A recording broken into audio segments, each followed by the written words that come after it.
ఆంధ్రప్రదేశ్ ఉప ముఖ్యమంత్రి పవన్ కళ్యాణ్ కర్ణాటకలోని ప్రముఖ పుణ్యక్షేత్రం ఉడిపిని దర్శించుకున్నారు.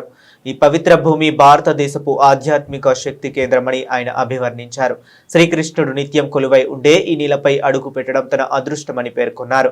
బృహత్ గీతోత్సవం శుభ సందర్భంగా స్వామివారి ఆశీస్సులు కోరుకోవడానికి ఇక్కడికి వచ్చారని తెలిపారు. ఈ సందర్భంగా పవన్ కళ్యాణ్ మాట్లాడుతూ శ్రీకృష్ణుడు కొలువైన ముఖ్య ప్రాణ హనుమంతుడు శాశ్వత సంరక్షకుడిగా నిలిచిన జగద్గురు మధ్వాచార్యులు తన జ్ఞానంతో ఎందరినో చైతన్యపరిచిన పవిత్ర భూమి ఉడిపి మన నాగరికతకు ఆత్మ లాంటి భగవద్గీత సందేశాన్ని జరుపుకునేందుకు భక్తులతో కలవడం ఆనందంగా ఉంది అని తెలిపారు. శ్రీ సుగుణేంద్ర తీర్థ స్వామీజీ దార్శనిక మార్గదర్శకత్వంలో ఈ పవిత్ర భూమి చారిత్రక ఆధ్యాత్మిక ఉద్యమాలకు సాక్షిగా నిలుస్తుందని పవన్ ప్రశంసించారు.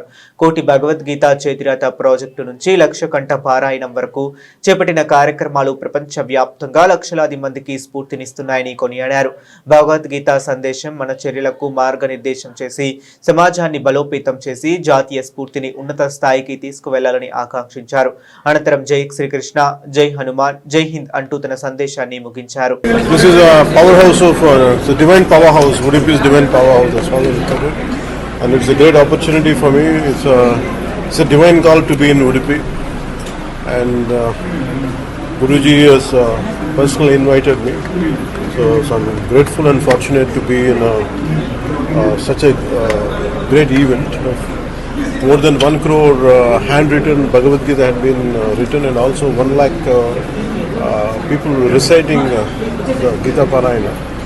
To be a part of this is an amazing experience for me. I'm looking forward to it.